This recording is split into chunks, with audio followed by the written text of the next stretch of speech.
Монголын эдийн засгийн форумын хүндэт зочид төлөөлөгчдөө хатагтай ноёдоо. Энэ жилийн эдийн засгийн форум сорилт, сургамж, шийдэл гэсэн уран дор явагдаж байгаа болохоор өөрийн хэлэх үгийг энэ гурван сэдвийг тойруулан хүргэхээр шийдлээ. 1. Сорилт. Улаанбаатарт гарах шийдвэр Бээжин, Москвагийн аль нэгэнд ихэд шийдэгддэг үе өнгөрөөд 26 жил боллоо. Хүний амьдралын нэгэн үеийг багтаасан дээрх хугацаа бол зөвхөн ардчсан хувьсгал ясны ой биш юм аа. Монголчууд бусдын удирдамж зөвлөгөөгүйгээр улс төр эдийн засгийн бодлогоо хэрэгжүүлж чадах эсхийг сорьсон бүтэн үе байлаа. Монголын төр иргэд тусгаар тогтнолоо бүрэн утгаар нь хөгжүүлж засаг төрөө байгуулан амар жаргалтайгаар оршин тогтнож чадах үгүй юуг шалгасан цаг үе байлаа. Биднийг картын бараа хоосон лангуугаарч шалгалаа. Гинт олдсон мөнгөөр хоньны найр хийлгүүлж шалгалаа. Байх юмгүй хямрал хүндрэлэрч шалгаж байна. Шалгалт үргэлж исээр. Анхны том сорилго Азийн хямрал нэртэйгээр 1998 онд ирсэн. Энэ бол биднээс биш Аз твээс хамаарсан хямрал байлаа. Аз болоход тэр үед Монголын эдийн засаг дэлхийгээс бус өөрөөсөө хамаарсан жаахан бүтцтэй байсны хүчинд ард нь бид амархан гарсан. Гэхдээ дэлхийн эдийн засагтай харилцдаг ганц бүтээгдэхүүн болох Эрдэнэтийн зис маань өртгөөсөө доош унан $1300 болж тэр үеийн засгийн газраас татаас гууж явсан түүхийг бид мартаагүй байна. Удаах хямрал 2008 онд ирсэн. Анхны хямрал Азаас болсон бол хоёр дахь нь хорвоо дэлхийг нөмөрсөн хямралын сүүдэр байлаа. Валютын ус шахагдаж банкнууд ихнээс дампууран үүдэ барьж эхэлсэн. Энэ хямрал инфляцийн дундуур 2 жил цалин тэтгэврээ нэмээгүй бид хамтдаа зүтгэсэн. Валютын сангийн хөтөлбөрийн хатуу нөхцлүүдийгч хангалттай биелүүлж чадсан. Дэлхийн эдийн засгийн бүтцэд багтаагүй байсны буйнаар 98 оны хямралыг гайгүй давсан. Харин дэлхийн эдийн засгийн бүтцийн хэсэг болж орсны буйнаар 8 оны хямралаас бид гинтгэн гарсан юм аа. Ас олон Австрал тохиолдсон байгалийн гамшиг Азийн Монголд завшаан болж хувирсан юм. Дэлхийн хамгийн том арал твийн уурхаанууд усан давтан нүүрсний үн тэнгэрт хадлаа. Одоо $26 тонн борлогдож байгаа нүүрс 150 болон өслөө. Өнөөдөр өөрийн өртгөөсөөч доош орж 5,000 орчимд байгаа зэсийн үн 10,000 руу, одоо $30,000 эргэлдэж байгаа төмрийн өдөр $150 хүрээд байв. Зэрэгцээд оюу толгойн бүтээн байгуулалт эхэлж 9.1 тэрбум $ын шууд хөрөнгө оруулалт орсноор эдийн засгийн өсөлт 17% төрлөө. Эдийн засагч хямрахаа болсон, бид ч хүнээ байсан. Өмнөх хямралаасаа суралцахын оронд хэрэглээгээ тэлэн тансаглах замд бид шилжсэн. Олоод л, хуваагаад л, идээд л, нэмж нэхэд л, арай илүү амлаад л явсан. Монголын төр иргэдийн хооронд хэдийг өгөх юм бэ? Хэн нь ялбал илүү өгөх юм бэ гэдэг л харилцаа бий боллоо. Монгол хүн болсны шагнал, гэрэлсний шагнал, хүүхэд гаргасны шагнал гээд юм бүхэн шагналтай урамшуултаа болж 4 тэрбум Монгол төгрөг биш $1 хувааж авлаа. Тэр үед Таиландын Солонгосын далайн эргүүдээр туулын сэлбийн ирэг дээрх шиг олон монголчуудаа таарлаж болохоор байлаа. Хөргөнхүү кинон дээр хөөрхий дэмбэрл юм үзээгүй юм болохоор жоохон юмд баярлж байна гэж ихтэйхэн гэдэг шиг эдийн засгийн ийм өгөөж харж яваагүй бидний толгой дорхноо эргэсэндээ. Монголыг байтугай дэлхийг тэжих хосгүй үн тойлог зөвхөн манад л байна гэж бултаараа үнэмссэн. Хүн төрлөختөн цаашдаа биднийг царайчилж оршин тогтнох юм байна гэдэгт итгэсэн. Тэгээд хосгүй их хоолой хинтээ чуваахгүй хэрэглэн мөнгө тасралтгүй орж ирнэ. Монголчууд ганцаараа хөгжиж чадна гэсээр гадны хөрөнгө оруулагчтай хөөж явуулсан. Гадаад харилцааны сайд нь байсан хүн хүртэл гадаадын хөрөнгө оруулагчдыг хөөх хууль сонгуулийн кампанитай зориулсан санаачлан батлуулж байсны горыг дараа нь бид хангалттай амслаа. Харамсалтай нь хүний зовлон дээр ургасан жаргал маань удаан үргэлжлээгүй. Австралийн уурхаач хатад дууссан, бид олснооч идэж барсан. Эдийн засгийн 3 дахь сорилт Азаас ч болсонгүй, Австралиас ч гайцсангүй. Өөрсдөөс маань болсон өөдн хайсан чулуунаас үүдсэн хүндрэлээ. Эдийн засгийн үүлэн чөлөөний нарны үр ашгийг хувааж идээгүй бол энэ хүндрэл ийм хүчтэй ирэхгүй байсан. Гадаадын хөрөнгө оруулагчдыг хөөж яваагүй бол гай зовлонг тойрхол байсан. Ядчил оюу толгойн 2 дахь шатыг явуулж байсан бол одоогийнхоос 2 дахин дээр сууж явах байлаа. Өнөөдөр уул уурхай байгалийн баялагын экспортоор суурилсан манайхтай адил бүх эдийн засгууд хүчтэй хямарч байна. Арабын нэгдсэн Эмират улсын барагдшгүй баян эдийн засаг анх удаа иргэдтэй татвар ногдуулах тухай ярьж эхэллээ. Оросын холбооны улсын өрөвлийн ханш 4 дахин онхолдож та бидний сайн мэдэх халтар царайд киноны нэр Венесуелийн эдийн засгийгч тодорхойлохоор боллоо. Хэрвээ Монгол төгрөгийн инфляц 1.9% биш, Орос рубль шиг 12.5% байсан бол малчны 10% зээл, орон сууцны 8, эсвэл 5% зээлүүд холын мөрөөдөл байх байлаа. Хос оронтой тооны өсөлтөөр дэлхийг гайхуулж байсан урд төрш маань шин тэнцлээ 7% дээр буулган саяхан 1.8 сая хүнийг ажлаас салахаа зарлалаа. Нэгүгээр хэлбэл сорилт үргэлжилсээр. 2. Сургамж. Бид түүхэнд хэрвээ гэж үг байдгүй гэж ярих дуртай. Бид тэгсэн бол ингэх байсан гэж их ярьдаг. Харин нийтээрээ ярихаас салгаад байгаа хідэн тэгх байсан бол бидэнд бий. Осноо хураасан бол тараахын оронд хадгалсан бол гэхээ болээ. Нүрсний үн хаданд гарч байсан 2011 онд 5 толгоогоо хөдлөсөн бол тэр үед төмөр замаа бариад эхэлчихсэн бол 2013 он түүнийг төр булааж авалгүй хувийн хвшлээр нь үргэлжлүүлээд бариулчихсан бол өнөөдөр нүрсний экспорт өөр өнгө төрхтэй байх байлаа. Ийм болохоор энэ хүндрэлийг дэлхийнх биш Монголынх, бизнесийнх биш улс төрийнх, эдийн засгийнх бус сэтгэлгээний угшилтай хүндрэлгээд байгаа юм а.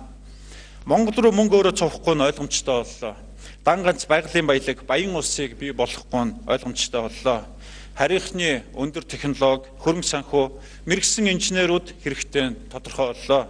Байгалийн баялаг бус бусад салбараа өөд татаж солонгоруулах хэрэгтэйгч ойлголоо. Барж хэрэглэх бус базаач хураах, хуримтлуулах учиртайгч олж мэдсэн туршлага хуримтлууллаа.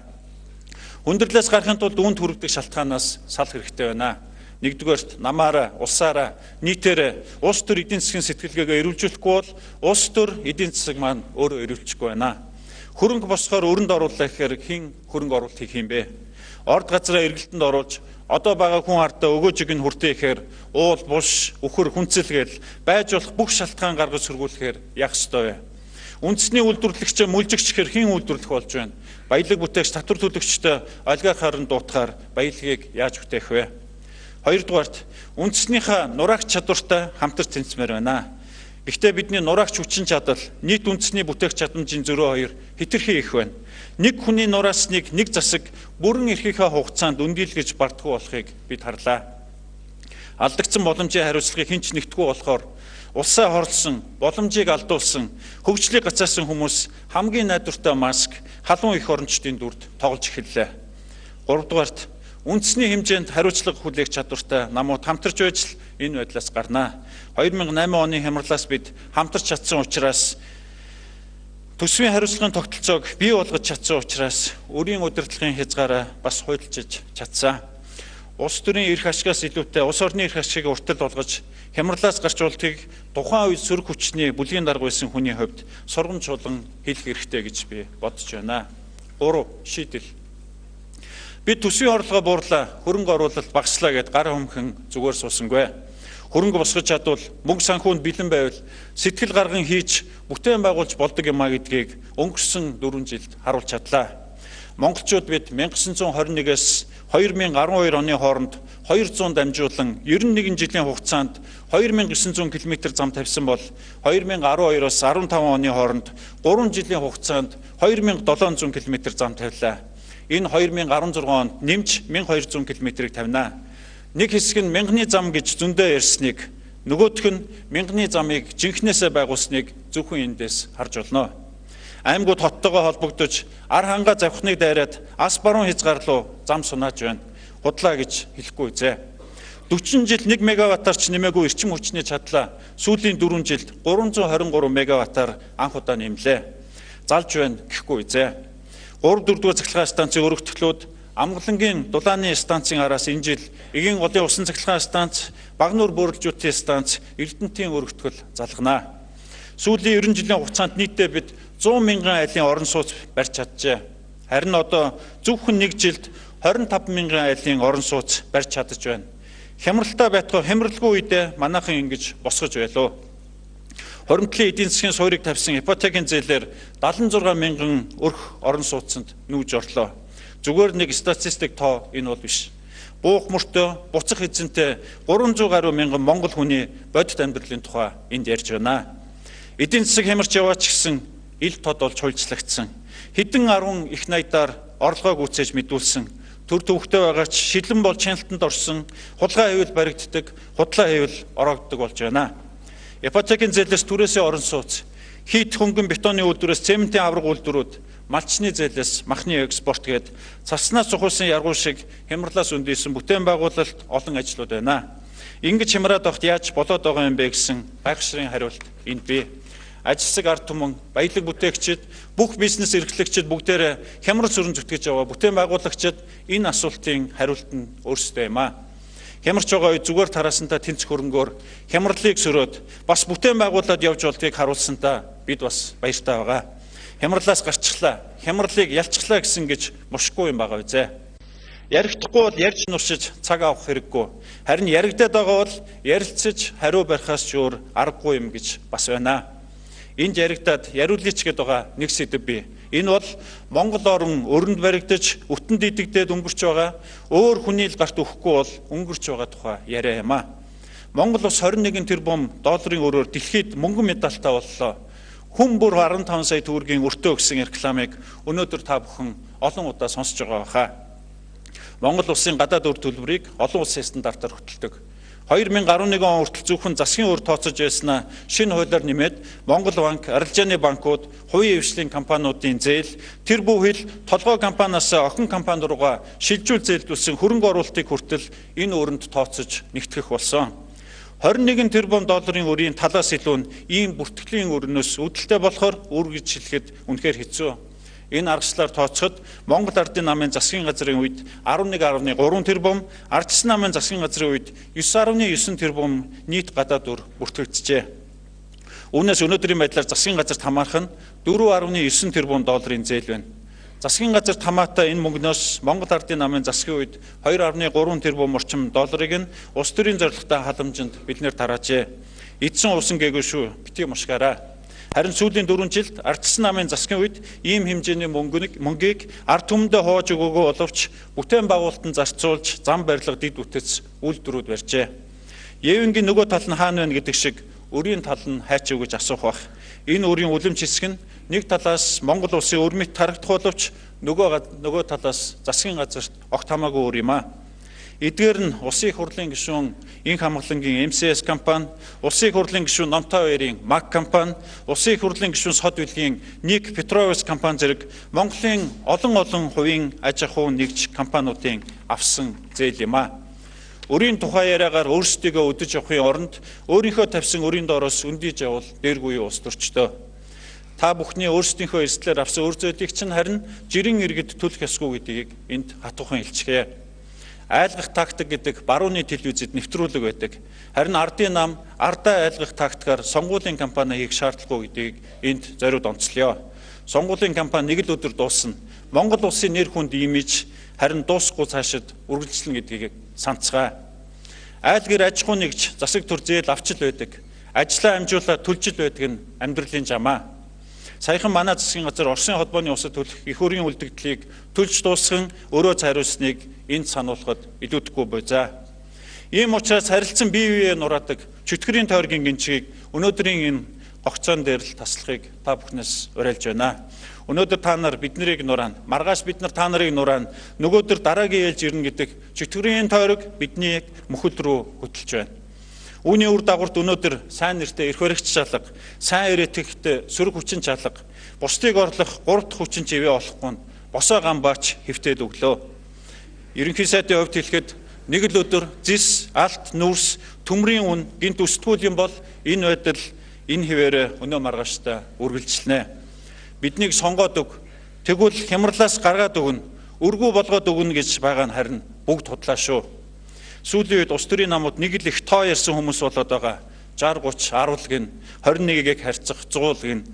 Гадныхан Монголыг залглаа гэж 4 жил хашгирсан нам нөгөө гадаадынхантай орд газраар 60 тэрбумаар зарах юм гин. Алаагүй бавган арьс хуваадаг үлгэрээр тэрийг 30 10 гэл хувааж өгөх юм баг. Гаднаас мөнгө осохыг эсэргүүцэхээ гол ажил болгосон нам дэлхийд данстай ганц үйлдвэр гол том төслөө хөдөлгөлөө гэж засагтайгаа хариуцлага тооцох гэдэг манай уг нам 21 аймагт 100 үйлдвэр бүтээн байгуулах юм гин. Ямар мөнгөөр төсөв лав орлогогүй гаднаас мөнгө босхыг галдан эсэргүүцэн хөрөнгө оруулалтын тэгэхээр юугаар татвараар нэмэх гэж байгаа хэрэггүй.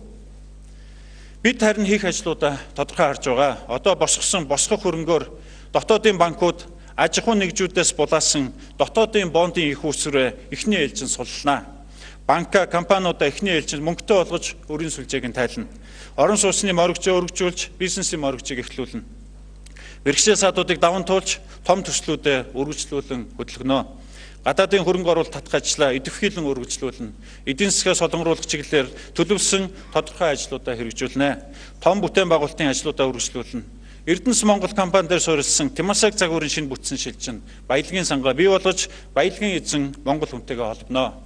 Эрхэмсэг хатагтай ноёдоо Монголын эдийн засгийн форум инхүү эхэлж байна. 2 өдрийн турш та бүхэн эдийн засаг, бизнес, хөрөнгө оруулалт, бусад олон сэдвээр чөлөөтэй хэлэлцэн, чөлөөтэй байр суурьаа илэрхийлнэ. Сорилтоо мэдэрсэн, сургамжаасаа суралцсан, шийдлээ олсон олон ажил асуудлын ард хамтдаа гарцгаана гэдэгт эргэлзэхгүй байна. Форумын ажиллагаанд амжилт хүсье. Монгол эх орныг минь мөнх хөх тэнгэр нь үргэлж ивэж авах болтугай. Баярлалаа.